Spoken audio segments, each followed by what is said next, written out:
Hey guys, what's up? So, who creates the best fantasy? And this is a hard thing to say because I don't really see fantasy coming from one person specifically or one company specifically. And I don't see like the main company of fantasy, like some genres are like one company, one person, or just a few people are like the main part of that company or something like that. But with fantasy, I see it as, the people that create the best fantasy are the people that are into fantasy. And it really does depend on what medium you're talking about, because like there's a lot of fantasy in comic books, there's a lot of fantasy in novels, in movies, and series. I'm gonna say right now that Netflix has a lot of great fantasy. I don't think Netflix actually creates it. I don't even know how they work it, but there's a lot of fantasy which is just available on Netflix that is so good that it's totally worth just getting Netflix, just even for that series that you see like every once in a while, because they just blow you away. Yeah, there's a lot of stuff on Netflix that isn't that good. There's a lot of time wasters on Netflix. There was a lot of like, it looks good, it looks like good fantasy, and then you sit down and like half an hour into it, you're like, this is gonna get better. This has got to get better. And then an hour into it, you're like, okay, am I going to continue watching this and it's not really getting any better, or should I just click to something else? You know what I mean? And the thing about like, the whole medium now with like streaming video is that you can just click from one thing to the next. It's sort of like being in a bookshop, and you're not going to you could go to a bookshop and sit down and read one whole book, but usually in bookshops, people like, find a book that they think they like and go, oh, this looks interesting. And they read a few chapters and then like put it down and they read another few chapters of something else. They're looking for something that really gets them, that really gets their attention, that really like grabs them and says, read me, this is amazing, And so it's hard to tell who makes great fantasy, because over the years, people have been popping up as the greatest in fantasy. So in fantasy art, obviously, there's a few people that everyone's heard of, or a lot of people have heard of, like Boris Vallejo, Julie Bell, for Zeta, right? A few of those guys, there's a lot of there's Simon Beasley, there's a lot of like other guys, there's Louis Royo, Jim Burns, Rowena Morrill. There's just a lot of people that were making great fantasy art. But the thing about fantasy art is like, there really wasn't a lot of people. But if you look now, like if you like ever like scroll through social media and then like stop to look at all the fantasy art, social media is going to show you more fantasy art. So Facebook, Instagram, these are the main channels, and they're going to show you more fantasy art done by people who are creating more fantasy art. And the thing is that like now you see fantasy art that's really good from a lot of people that you've just never heard of before, and it's like a one-off thing. It's not like you see them and now you start seeing them all the time. It's that you see them and then they go away and somebody else comes back and you see something else from somebody else and that goes away. And I think with the whole medium and the fact that people are able to show their art to other people, or their fantasy art to other people, because of the internet, because like otherwise you would never know this person, because like you're looking at someone's art who is in another part of the world, drawing something that if they didn't have a cell phone to take a photo of it, or a computer to do a screenshot of it or whatever it is and post it, you would have never seen it. It would have been in someone's sketchbook somewhere halfway across the world, and it could have been amazing, but you would have never seen it. And that's what's cool about like, what I like about social media is all the fantasy art. I like the people's videos also. I like that whole idea of people making their own videos and stuff like that, because I didn't like the idea of big corporations like owning videos and owning music. You know what I mean? It's just like now a band. You play music, play it on YouTube, people will see it.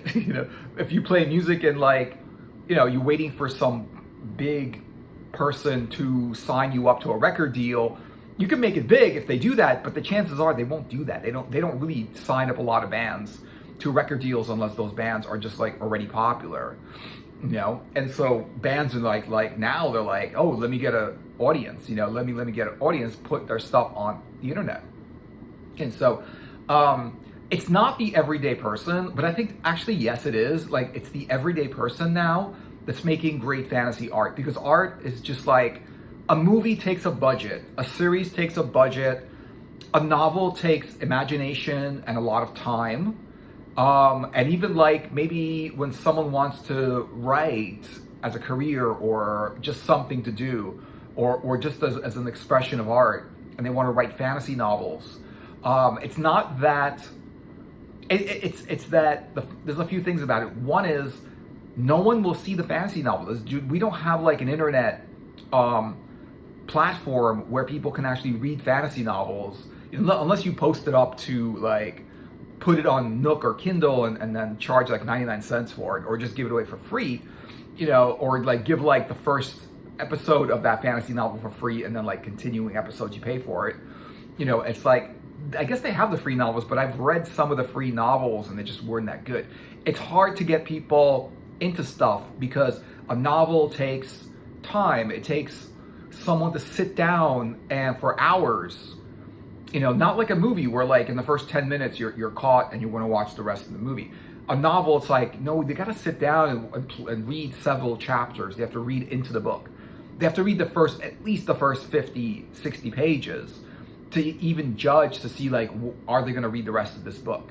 Is this interesting for them? And it's just like hard to find. It's like really, really hard to like show your novel to people.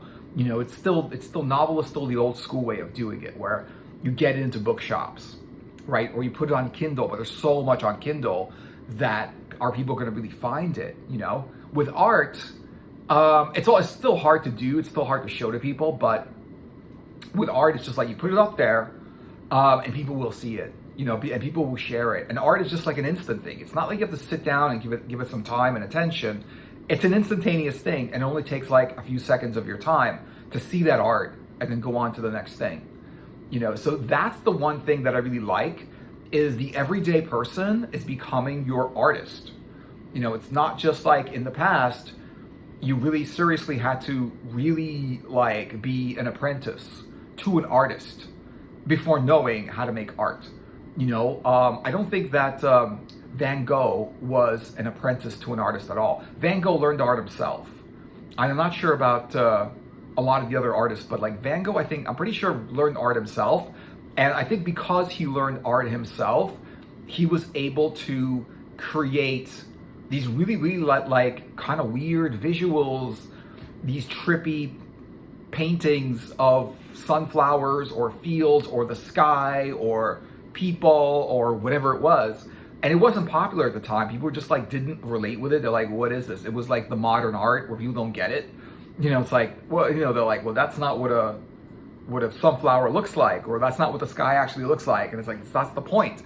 It's my impression of what the sky is, not what it's supposed to actually look like. It's an impressionistic painting, and he never, I don't think he learned from anybody. But if you look at a lot of the museum pieces of the Renaissance, they're very similar to each other because they kind of all learned from the same people. They were in the same art school. They were like the masters, and they had a lot of apprentices, and the apprentices basically learned to paint like the masters and stuff like that, whereas now it's just like people learn to paint and do art from all different places, like Google, like YouTube, like, wherever, maybe like an online course or books or something like that. There's just a lot more access to resources that will teach you to draw a little bit better, but the imagination is what counts. Because if you have no like drawing skill, you can still do amazing work if you just have the imagination for it. Frazetta had imagination.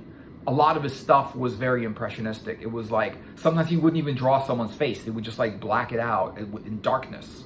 They would just like, oh, you can't see the face because it's in darkness. So he uses a lot of dark and light. And if you look at it, well, there's like not a lot of details in his work, but that's just because he used his imagination more than he used a lot of like skills. He was very good at artist, but you could see the imagination coming out. You could see looking at that going, wow, that's someone's imagination, and the ability to really communicate that imagination in an art form to other people. So yeah, Netflix is creating art, but is creating a lot of fantasy. But the thing is that like you don't really know. I mean, Netflix is is a company, and like, they're not giving the actual like credit to the people, and really, there's no big person that's making a lot of fantasy. If you go all the way back to Conan the Barbarian in the 1980s, Milius, the guy's last name was Milius, I think, and he was the director. And then the writers were very into that movie. They really wanted to make a good Conan based on the book. You know what I mean? So the story was already there. They just had to film the movie, and he made a great movie. But the thing is that like that's like the only movie he made. I mean, he made probably some other movies that like no one's ever heard of. But that movie he made, I think he made a few other movies that were actually good, according to what I heard. But it was only like a few handful of movies. It's not like there's nobody there. There's no company saying we are a fantasy movie company, or we are like a fantasy book company. There's just the fantasy art of the writers. Michael Moorcock, I would say, Piers Anthony. There's a lot of other people there. There's a lot of people, but to do that. But what's interesting about like the novelists is that there's not a lot of them.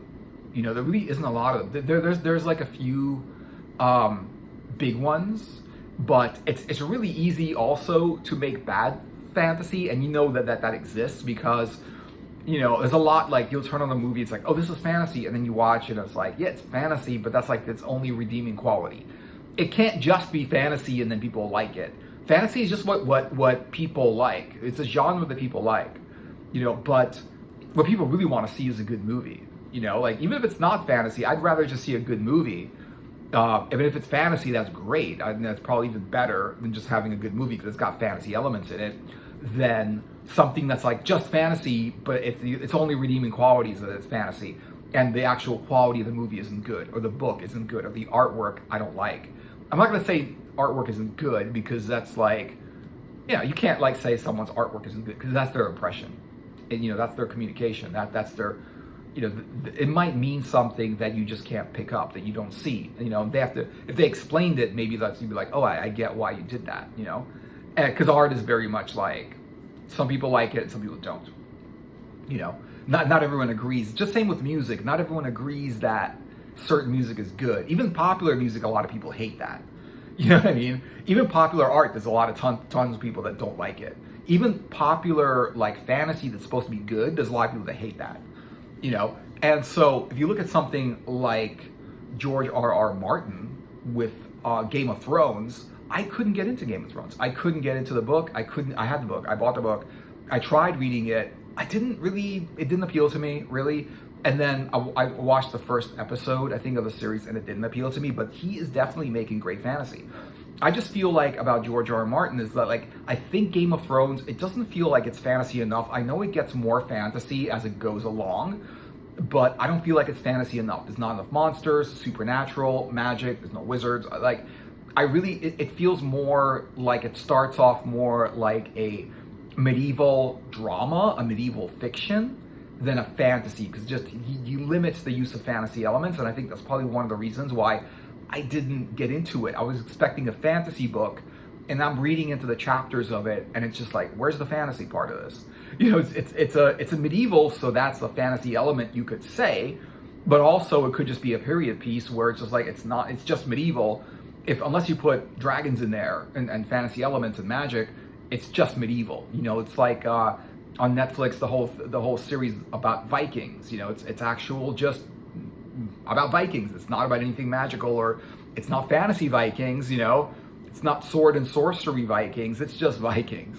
The actual historical kind of story. From Vikings and stuff like. Doesn't mean it's not good. It's just that it just doesn't have any fantasy elements in it. When you see Vikings, you're thinking, oh, put some fantasy elements in it, and you're good to go. Yeah, in some books and some series, it's just like you get into it because it is fantasy, and the fantasy keeps you interested because there's just a lot of imagination there. I think it's the imagination also behind fantasy that contributes to it being good, or the imagination behind fantasy that really communicates, that really speaks to the viewer or the reader, And I think anyone expressing their imagination, a lot of times it stimulates and sparks other people's imaginations, and you're able to see clearly what that person has in their head. Like visualize it. Like every story that you read, it came from someone's head. And if you visualize that world, you could see what that person imagined. And now they communicated that to other people, and that those people picked it up from that person that created that fantasy. But what's interesting is that there's no like company saying we are a theater, we are a movie company, we make movies and series, but we only make fantasy. Unless it's something like Marvel or DC. Vertigo is a comic book company. I don't know. I think they had something to do with some movies. Vertigo, I think they did some movies and stuff like that. I know the Spawn series, the Spawn movies came from the comic books and stuff like that. But definitely like, yeah, Marvel is doing great with fantasy. And I think Marvel is more of a fantasy company that's just doing fantasy. I don't see them doing anything outside of their comic book fantasy inspired stories, right? Like, yeah, they're doing superheroes, but they're doing more of a fantasy element story with superhero elements also. You know what I mean? Obviously, they're Marvel and they're DC, so they've got the rights to Iron Fist. They got the rights to Daredevil. So they're going to do series and movies of Daredevil and Iron Fist and stuff like that. But I think those are the few. I don't know if there's any other companies that are just seriously just making fantasy. You know what I mean? It's just like fantasy games, fantasy books, fantasy whatever. Even like publishers, Marvel is just doing like, they've got what they're publishing. They've got the superhero stuff, they got other fantasy stuff going on. But book publishers, they don't focus on fantasy. Like Tor Books has a lot of fantasy books coming out, but I don't think they're only fantasy books, So the people that are making fantasy, creating fantasy, are not just creating fantasy. They're creating other stuff. And there isn't anyone that I really know of that actually is just focusing on, no, we make fantasy content and that's it. Definitely writers, definitely artists, like mostly like most of what Boris Vallejo does are fantasy paintings. But he does other stuff that's not fantasy paintings, but his fantasy paintings is his signature stuff that he's known for. Michael Whalen does stuff that's not fantasy based, but the fantasy stuff is what he's known for. The Elric paintings, all of the, he's still doing like book illustrations, which is like I don't know if it's a thing of the past anymore, because the books now coming out just hardly have any good illustration on them. It's all like digital art, and it's all like not that great, not to the level that it was in like the 80s and like the 70s and like back in the day when like books and fantasy books had great illustrations on them and stuff like that. So, but I do see people producing fantasy and definitely delivering fantasy to people. And I'm going to say that Netflix is like the leader right now. I don't really know about the other ones. So when I'm saying Netflix is the leader, that's just like, I think Netflix is definitely like relevant as someone who is bringing fantasy to the masses. And I'm not sure who creates these fantasies that they put on Netflix. Obviously, it should be just like different people, some organizations, different writers, artists, actors. There are some actors that basically do fantasy acting. There's like writers that basically do fantasy writers, screenplays or books and stuff like that. And, but definitely Netflix is a platform for fantasy, because a huge portion of what they're showing on Netflix is fantasy based. Like a ton, like half of everything on Netflix is fantasy, or has fantasy elements, or it has science fiction elements.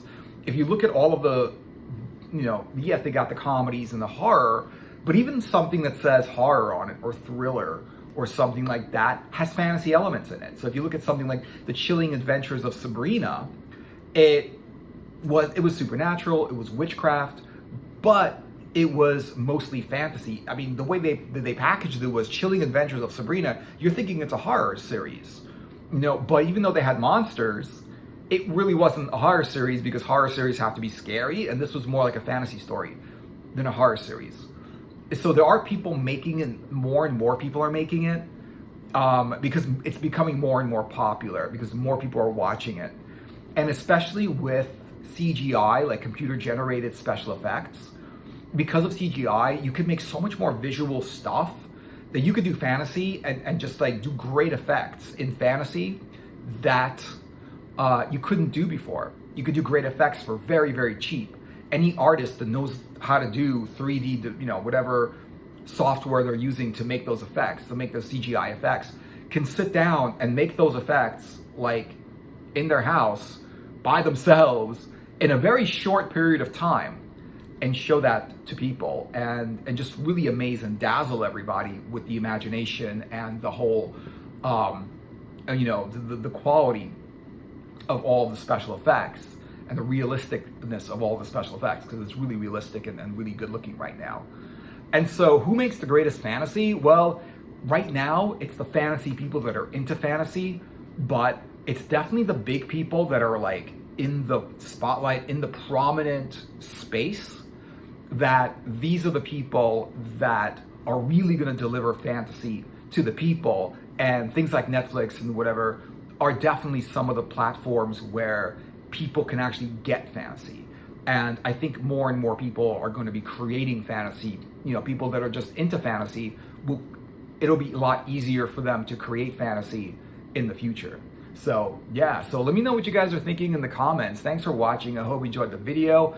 Like and subscribe, share it with your friends, and check out my other videos if you want. And I will see you guys in another video later.